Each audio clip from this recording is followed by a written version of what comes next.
নমস্কার, জয় শ্রীকৃষ্ণ, রাধে রাধে। আমি তো মহাভারত প্রথম থেকেই বলছি, আপনারা যারা জানেন জানেন। তো আজ বলবো মহাভারত 37। কতটুকু হয়েছিল? সেই পাশা খেলায় সমস্ত হেরে গেল। দ্রৌপদীকে জোর করে দুঃশাসন চুলের মুঠি ধরে সভাগৃহে নিয়ে এলো। এবার তার লাঞ্ছনা শুরু হবে। এবারে বলল যে পাণ্ডবদের রাজকীয় সব বেশ খুলে ফেলো, সেইগুলো বলল। হ্যাঁ, এরপরে আমি বলছি। পাণ্ডবরা তখন কি করলো, নিজের সেই রাজকীয় বস্ত্র ত্যাগ করে সাধারণ বস্ত্র পরিধান করে। দ্রৌপদী চুপ করে সভাগৃহে দাঁড়িয়ে অশ্রু নির্গত করে চলেছিলেন। দুর্যোধন তার দিকে তাকিয়ে বলেন, তুমিও বস্ত্র বদলে ফেলো। দ্রৌপদী চিৎকার করে এক পা পিছিয়ে গিয়ে বলেন, না।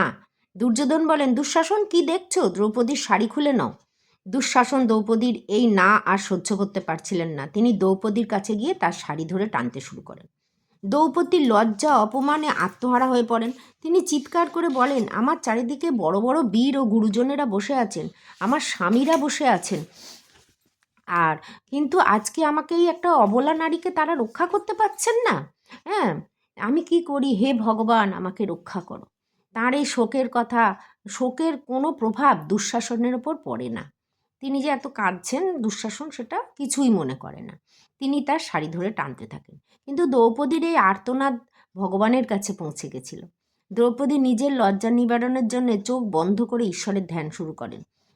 কিন্তু দুঃশাসন তার শাড়ি ধরে টানতে টানতে ক্লান্ত হয়ে যান। দ্রৌপদীকে সম্পূর্ণ শাড়ি তিনি খুলতে পারেন না। শাড়ির দৈর্ঘ্য ক্রমাগত বৃদ্ধি পেতে থাকে। সভাগৃহে স্তূপাকার শাড়ি হয়ে যায়। দুঃশাসন ঘেমে যায়, কিন্তু দ্রৌপদীর শরীর থেকে শাড়ি শেষ করতে পারেন না। চোখ বন্ধ করে তিনি শ্রীকৃষ্ণের হাসি মুখ দেখতে পাচ্ছিলেন। তিনি সামনে দাঁড়িয়ে তাকে সান্ত্বনা দিয়ে যাচ্ছিলেন। শ্রীকৃষ্ণ এসে গেছেন তো। সভাগৃহে উপস্থিত লোকেরা এই চমৎকারিত্ব দেখে অবাক হন। দুঃশাসন ক্লান্ত হয়ে বসে পড়েছিলেন, কিন্তু কৌরবদের চোখ তখনও খোলেনি। তারা কোনো অবস্থাতেই পাণ্ডবদের অপমানিত করার সুযোগ হাতছাড়া করতে চাইছিলেন না। দুর্যোধন বললেন, যদি পাণ্ডব ভাতারা প্রতিজ্ঞা করে যে তারা যুধিষ্ঠিরের কথা মতন কাজ করবে, তাহলে আমরা দ্রৌপদীকে ছেড়ে দিতে পারি।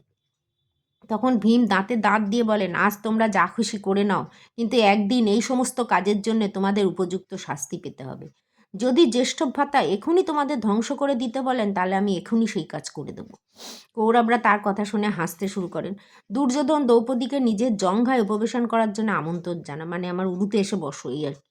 ভীম রাগে দিশাহীন হয়ে যায়। দুর্যোধন, একদিন তোমার এই জঙ্ঘা আমি টুকরো টুকরো করে দেব। হ্যাঁ, আজ আমি এই প্রতিজ্ঞা করলাম।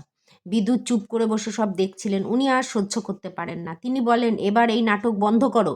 কৌরবগণ, তোমরা পাণ্ডবদের যথেষ্ট ক্ষতি করেছ, কিন্তু ভগবানের কোপের ভয় পাও। ধৃতরাষ্ট্র ছিলেন তার পুত্রের পক্ষে, কিন্তু তারও আর এইসব পছন্দ হচ্ছিল না। তাই তিনি দ্রৌপদীকে বলেন যে এটা ঠিক যে পাণ্ডবরা নিজেদের সব কিছু হারিয়েছে, কিন্তু তোমার যা ইচ্ছা তুমি আমার কাছ থেকে চাইতে পারো। দ্রৌপদীকে তখন শেষকালে বলছে। দ্রৌপদী করুণ দৃষ্টিতে ধৃতরাষ্ট্রের দিকে তাকিয়ে বলেন, আমি শুধু চাই আপনি যুধিষ্ঠিরকে মুক্ত করার ব্যবস্থা করুন। ঠিক আছে, তাই হবে। বলো আর কি চাই? ওনার বাকি ভাইদেরও মুক্তি দিন। আমি তোমার এই কথাও রাখবো। বলো আর কি চাই? দ্রৌপদীর চোখ থেকে আনন্দের অশ্রু নির্গত হতে শুরু করে। তিনি বলেন, ব্যাস, আমার আর কিছু চাই না। ধৃতরাষ্ট্র মনে মনে এই কথাই ভাবছিলেন যে তার পুত্ররা যা করেছেন তার জন্য তাদের কোনো অনর্থ না ঘটে। সভাগৃহে যে চমৎকার ঘটনা ঘটেছিল তা তিনি সঞ্জয়ের মুখ থেকে শুনতে পেরেছিলেন। তিনি পাণ্ডবদের শক্তি ও তাদের পুত্রদের অক্ষমতা সম্পর্কে যথেষ্ট অবগত ছিলেন। সব দিক ভেবেচিন্তে যুধিষ্ঠির, আমি দ্রৌপদীর দুটো অনুরোধই স্বীকার করে নিয়েছি। এখন আমি তোমাকে, তুমি জুয়ায় যা হারিয়েছ তাও ফিরিয়ে দিচ্ছি। এখানে যা হয়েছে সব ভুলে যাও। কৌরব ভ্রাতাদের জন্য মনে কোনো রকম ক্ষোভ পুষে রেখো না। এখনও ভয় পাচ্ছে, এবারে তো আমার ছেলেদের মেরে ফেলবে, বদমাইশি করেছে না, সেই জন্য। উভয় পক্ষই একই বংশজাত, তাই মিলেমিশে থাকাই ভালো। এতক্ষণে মনে হয়েছে যে মিলেমিশে থাকা ভালো। যাই হোক, তো তোমরা ইন্দ্রপ্রস্থে গিয়ে আগের মতো রাজত্ব করতে পারো। পাণ্ডবগণ কোনো কথা বলেন না। তারা নিজেদের বস্ত্র পরিধান করে দ্রৌপদীকে নিয়ে সেখান থেকে চলে যান। রথ নিয়ে ইন্দ্রপ্রস্থের দিকে রওনা হয়। পাণ্ডবরা চলে যেতেই দুর্যোধন, শকুনি, কর্ণের মন খারাপ হয়ে যায়। তারা কিছুতেই ধৃতরাষ্ট্রের এই মত মেনে নিতে পারছিলেন না। তারা ছল কপটের সাহায্যে পাণ্ডবদের সর্বস্ব হরণ করতে সক্ষম হয়েছিলেন, কিন্তু ধৃতরাষ্ট্র তাদের সব কিছু এক মুহূর্তে ফিরিয়ে দিয়েছিলেন। ফলে তাদের জেতা বাজিয়ে তাদের হাত থেকে চলে যায়। দুর্যোধন প্রচণ্ড ক্ষিপ্ত হয়ে তার পিতাকে বলেন, এটা আপনি কি করলেন? আপনি তো খুব ভালো করেই জানেন যে পাণ্ডবরা আমাদের সবচেয়ে বড় শত্রু। নিজেদের শত্রুদের হাতে পেয়েও ছেড়ে দেওয়া, এটা কি কোনো বুদ্ধিমানের কাজ? ওরা এখান থেকে অপমানিত হয়ে গেছে, এর প্রতিশোধ ওরা নেবে না ভাবছেন?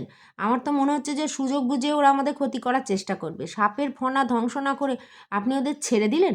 এটা আপনি ভালো করলেন না, বাবাকে বলছি।